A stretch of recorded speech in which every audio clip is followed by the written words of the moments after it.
invisible architectures in every city, maps written not in streets and buildings but in behavioral patterns so ingrained they feel like natural law. These unwritten codes govern how people navigate shared spaces, which subway car to avoid during rush hour, which park benches belong to particular regulars, which intersections require assertive crossing despite the walk signal. The 742 bus on the Maple Street route operated under such codes, accumulated over years of repeated journeys by the same constellation of faces, most of whom had never exchanged names but who moved around each other with the practiced choreography of dancers who'd performed the same routine for so long they no longer needed to think about the steps. The bus itself was unremarkable, a standard city transit vehicle, its blue and white paint weathered by years of service, its interior showing the accumulated wear of thousands of daily passengers, seats with fabric worn thin in the center where bodies had pressed repeatedly, handrails polished smooth by countless gripping hands, windows scratched with the kind of minor vandalism that accumulates when no single act is dramatic enough to warrant repair. The route ran from the residential neighborhoods in the city's eastern suburbs through the commercial district downtown, a 40-minute journey that delivered office workers to their buildings, students to their universities, service workers to their various posts throughout the metropolitan core. The morning passengers formed a community of proximity rather than intimacy, people who recognized each other's faces and routines without knowing each other's names or stories. There was the woman in her 50s who always boarded at the third stop carrying a leather bag worn soft with use, who would spend the journey reading paperback novels with cracked spines suggesting multiple readings. The young man with headphones perpetually around his neck who would stand near the rear door scrolling through his phone with the focused attention of someone curating their own carefully controlled information stream. The elderly couple who would board together at the fifth stop, him carrying a thermos, her clutching a canvas shopping bag, both of them sitting in companionable silence while the city passed outside the windows. These passengers had developed, over months and years of shared commutes, an unspoken understanding of each other's patterns and preferences. They knew which stops would bring the rush of new passengers requiring everyone to compress closer together, which stretches of route allowed for expansion back into personal space. They knew the driver's name, Carlos, and he knew many of theirs, their relationships built through accumulated brief exchanges rather than any single significant interaction. But more than any of these established patterns, more than the predictable rhythms of boarding and departing, there existed one rule that governed behavior with the force of something approaching sacred: no one sat in the front right seat. The seat itself was physically identical to all the others, same worn blue fabric, same slightly too firm cushioning, same view through windows that had accumulated the same scratches and grime as every other window on the bus. Nothing about its physical property suggested it should be treated differently. Yet it remained empty, morning after morning, even on crowded days when passengers stood pressed together in the aisle while a perfectly functional seat sat vacant. New riders would sometimes approach it, drawn by the obvious availability in an otherwise crowded space. They'd reach for the seat back to steady themselves as they prepared to sit, then would pause, arrested by some subtle shift in the atmosphere around them, some nearly imperceptible change in the quality of attention from other passengers. Nothing as obvious as words or gestures. Just a particular kind of silence that felt different from ordinary silence, weighted with meaning the newcomer couldn't decode but could sense clearly enough to feel uncomfortable proceeding. Most would retreat, choosing to stand or finding another seat that materialized through the mysterious process by which crowded buses sometimes yield space when passengers adjust slightly to accommodate someone. A few, either oblivious to social cues or defiant of them, would sit anyway, and would spend their journey aware of a disapproval that never quite manifested in anything actionable but that permeated the space around them with uncomfortable thickness. The seat had been empty for 7 months and 12 days, though most passengers had stopped consciously counting. It had simply become part of the route's geography, the empty seat near the front, as permanent and unremarkable as any other fixture. Children who boarded with their parents would ask about it, their clear voices cutting through the morning quiet, "Why can't I sit there?" And parents would give non-answers, just because, or, "It's being saved," that satisfied children's curiosity without requiring explanation. Amir Qureshi noticed the empty seat on his first day riding the 742 route. He was 31 years old and had arrived in the city 3 weeks earlier, transferred by his company to manage the regional office of a software firm that provided logistics solutions to manufacturing companies. The transfer had been presented as opportunity, evidence of the company's confidence in his abilities, a stepping stone toward positions of greater responsibility, but Amir experienced it primarily as dislocation. He'd left behind a city where he'd lived for 8 years, where he'd established routines and relationships and a kind of comfortable predictability, and found himself in a place where everything required conscious attention and nothing felt automatic. His apartment was in one of those neighborhoods that existed in the ambiguous space between affordability and desirability, where older residential buildings stood alongside new construction, where the morning streets contained both young professionals heading to office jobs and elderly residents who'd lived there for decades and watched the area transform around them. The 742 bus was his most practical route to work. Earlier buses would get him there too early, later ones risked making him late, and this one delivered him to within 2 blocks of his office with enough time to stop for coffee before beginning his workday. On that first morning, Amir had boarded the bus with the particular self-consciousness of someone navigating an unfamiliar system, trying to decode the unstated rules through observation. He'd paid his fare, moved down the aisle looking for an available seat, and noticed immediately the empty spot near the front. Perfect location, close to the door for easy exit, forward-facing rather than the sideways seats along the bus walls that always felt awkward. He'd moved toward it, hand reaching for the seat back to steady himself as the bus lurched into motion. And felt the silence. Not the ordinary quiet of a morning commute where people were absorbed in phones or thoughts or the view through windows. Something more specific, a quality of attention that felt directed, purposeful, watchful. Amir glanced around, confused, trying to identify the source of his discomfort. No one was looking directly at him, yet he felt distinctly observed, assessed, found wanting in some way he couldn't identify. He didn't sit.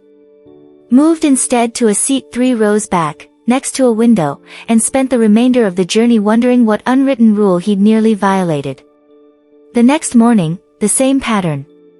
Empty seat at the front, passengers flowing around it as if it didn't exist, Amir noting the absence and wondering.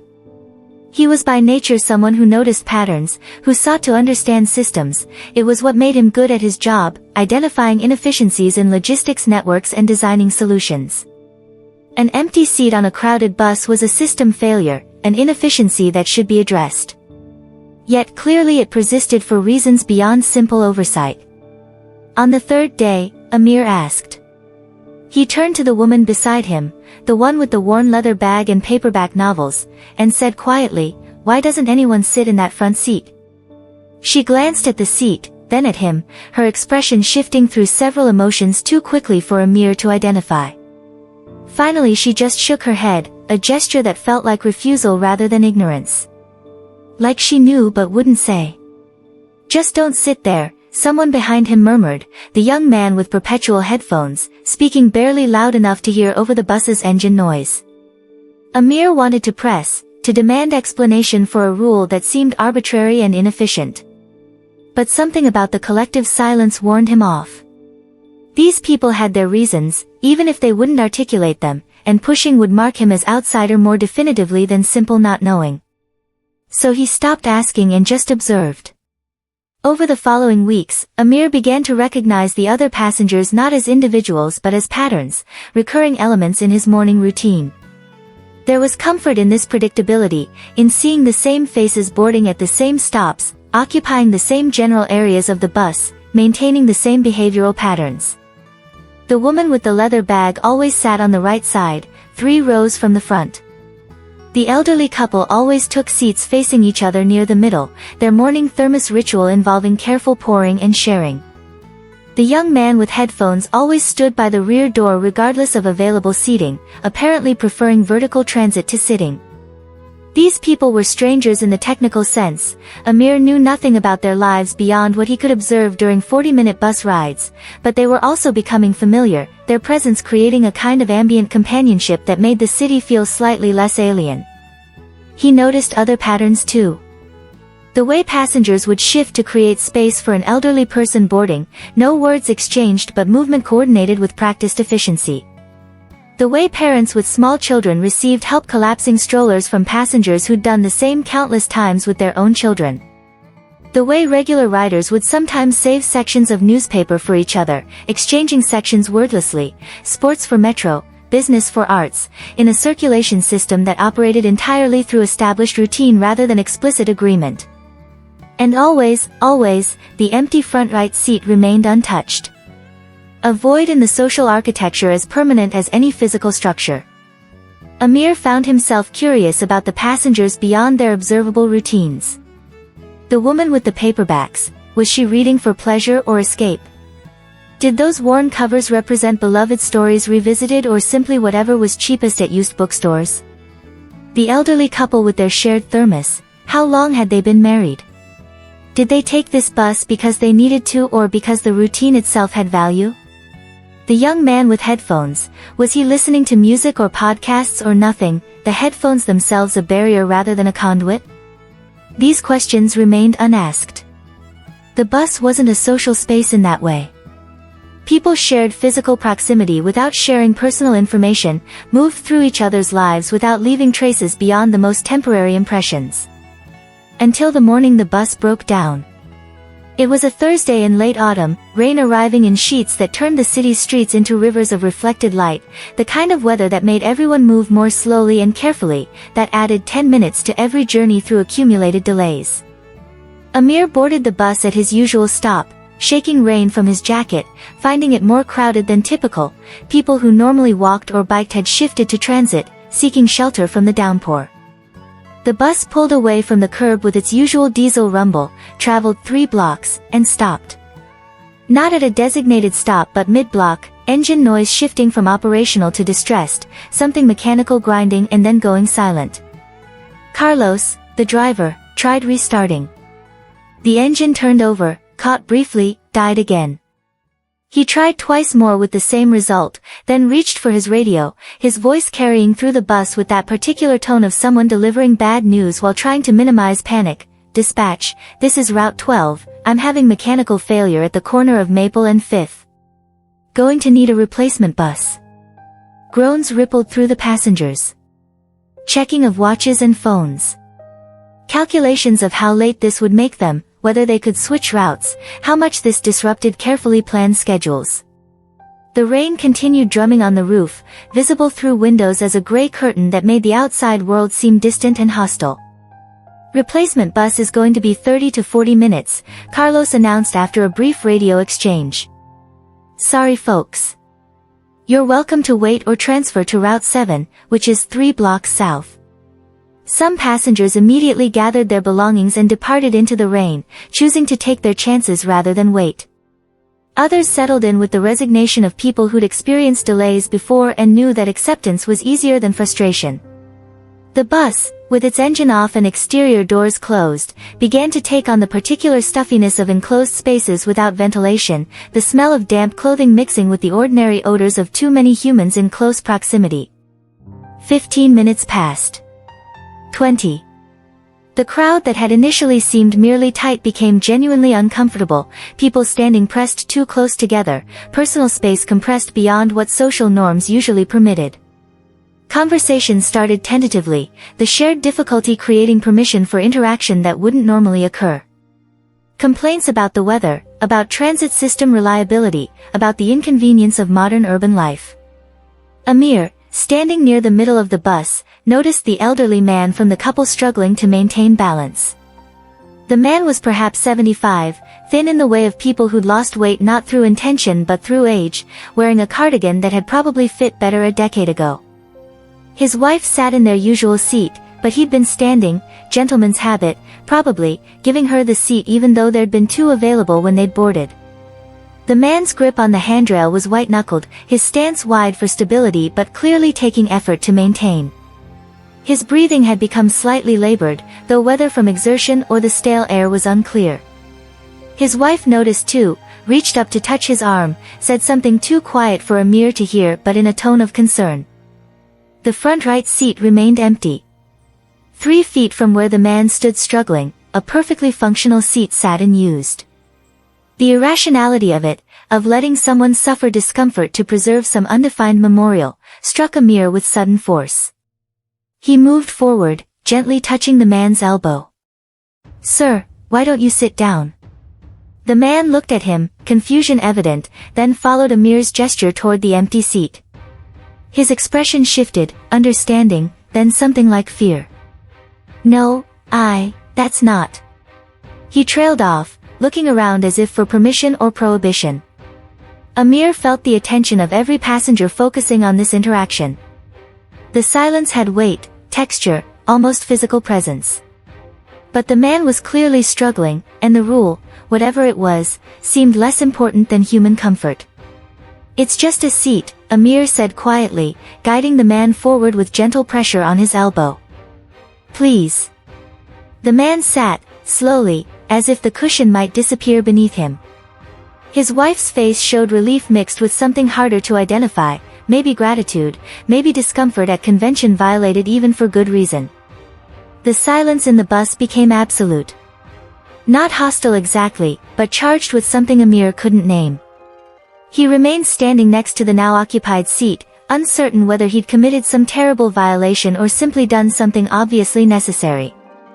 Then Carlos, still sitting in the driver's seat facing forward but clearly aware of what had happened behind him, spoke into the silence without turning around.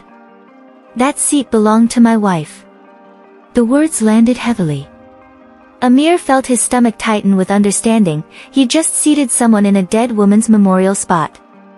But Carlos continued, his voice steady, matter of fact, the tone of someone who'd processed grief enough to talk about it without breaking. "Elena took this route every morning for 20 years.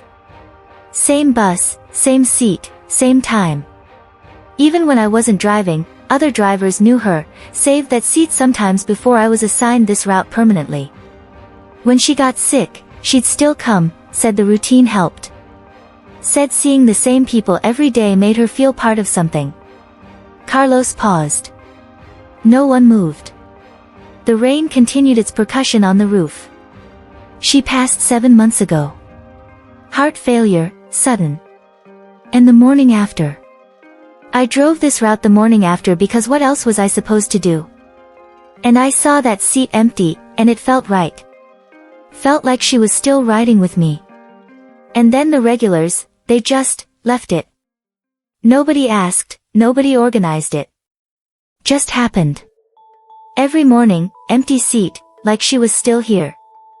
The elderly man started to stand, clearly uncomfortable occupying what was now explicitly memorial space. But Carlos finally turned, looking back at the passengers, his face showing the weathered kindness of someone who'd spent decades navigating between human needs and institutional rules. "You didn't do anything wrong," he said, addressing both Amir and the man now sitting. "Elena would've," his voice caught slightly, then steadied. "She would've wanted someone to sit if they needed it. That's who she was. She'd give up her seat for someone who needed it more. Did it all the time." The elderly man's wife reached up to touch her husband's shoulder, her eyes wet. "She sounds like she was a good person," she said quietly. "She was," Carlos agreed. "Best person I knew." The silence that followed felt different than the previous silence. Less rigid, more permeable. Grief acknowledged rather than protected through prohibition. "The replacement bus is coming," Carlos added after checking his radio. 5 more minutes. "Sorry for the delay, everyone." People nodded, returned to their phones or their views through rain-streaked windows. But something had shifted. The empty seat had been explained, its protection revealed as love rather than rule. And its violation, done for kindness, had been forgiven before anyone had even known they needed forgiveness. The next morning, Amir boarded the 742 with trepidation, uncertain how the previous day's interaction would have changed the social dynamics of the route. But the bus proceeded as normal, same passengers in same general locations, same comfortable quiet of morning routine. And the front right seat was empty again. But the quality of its emptiness had changed. It was no longer avoided through silent prohibition but through something more like respect. The difference was subtle, no visible change in behavior, but palpable in how passengers related to the space. It was open but not forbidden, available but honored. 3 days later, Amir saw a young woman sit there. College student by appearance, laden with textbooks and a backpack that looked heavy enough to cause spinal problems.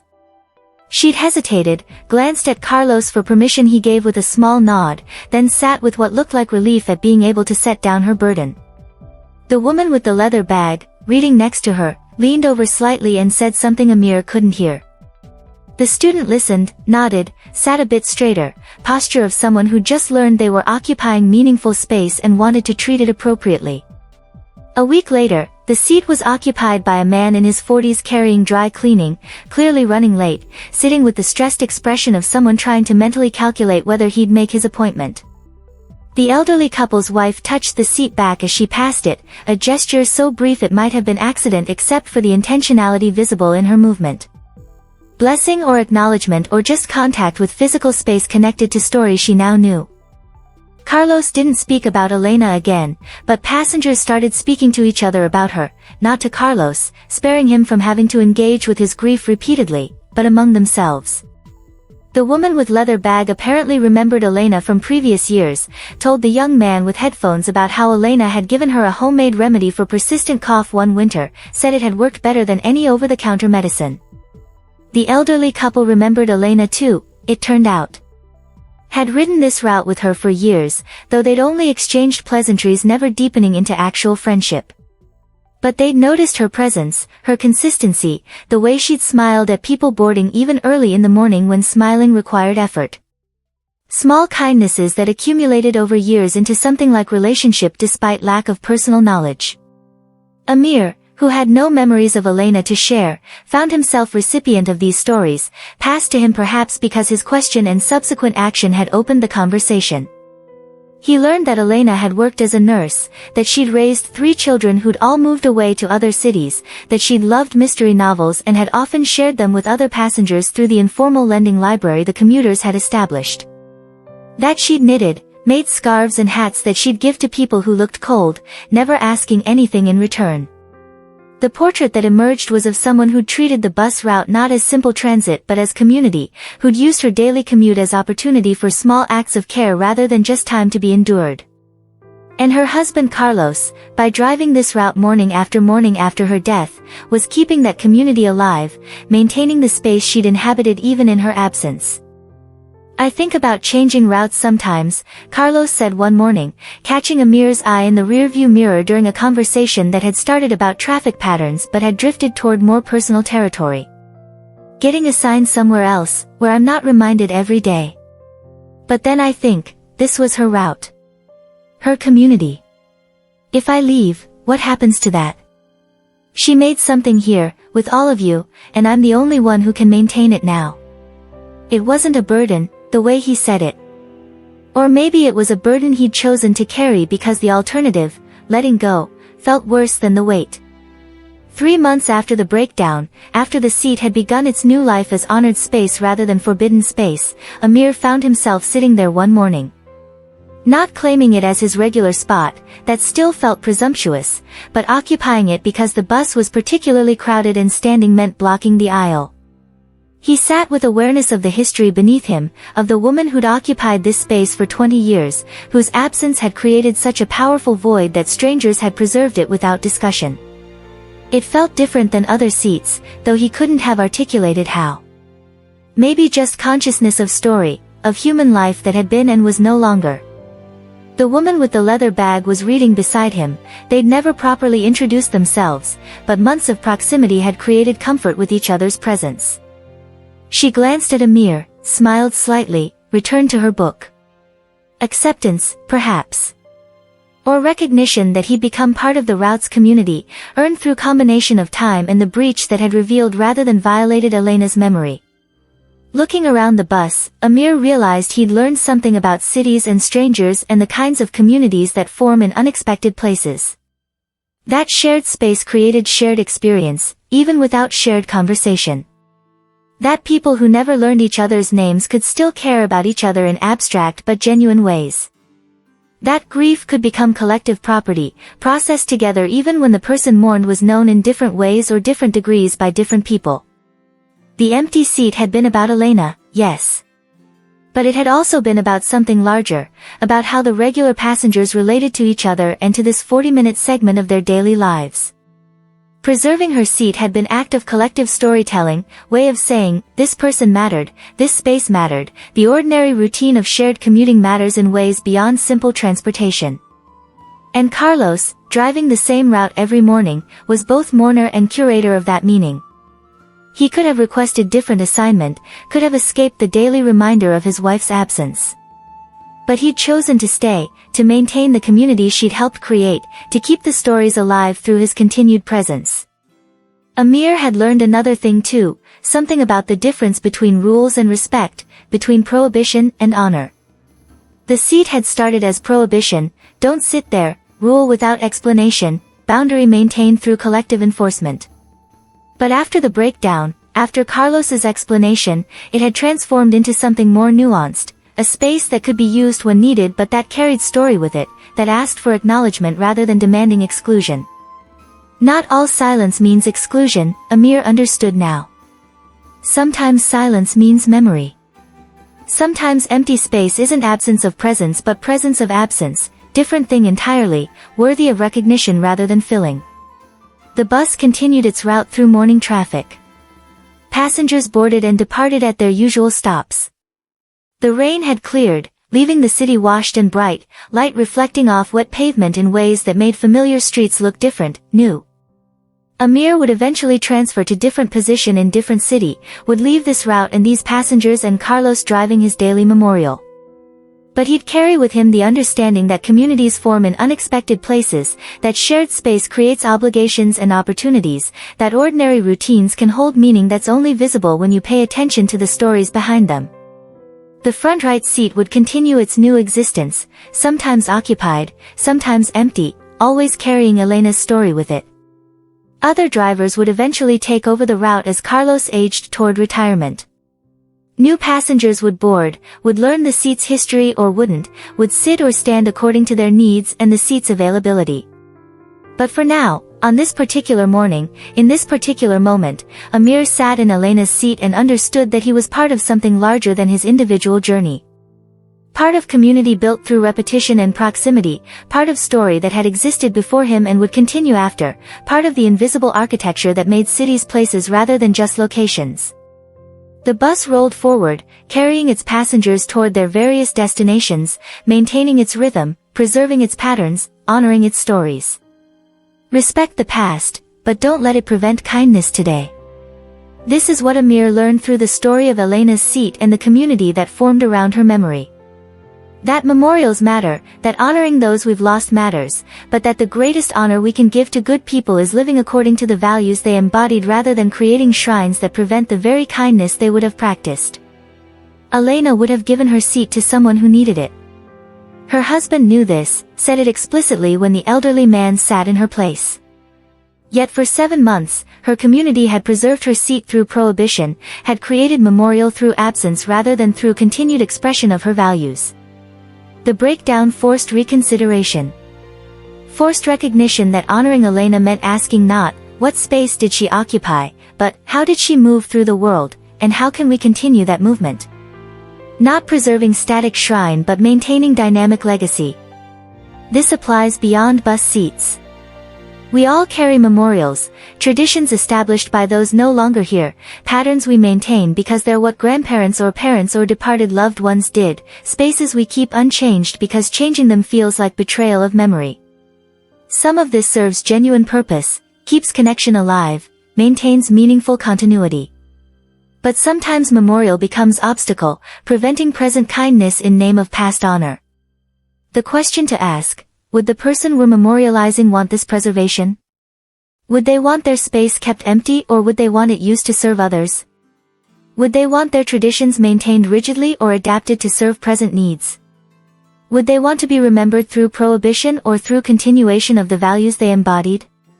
Elena was remembered better through allowing her seat to serve those who needed it, maintaining her practice of generosity, than through keeping it perpetually empty.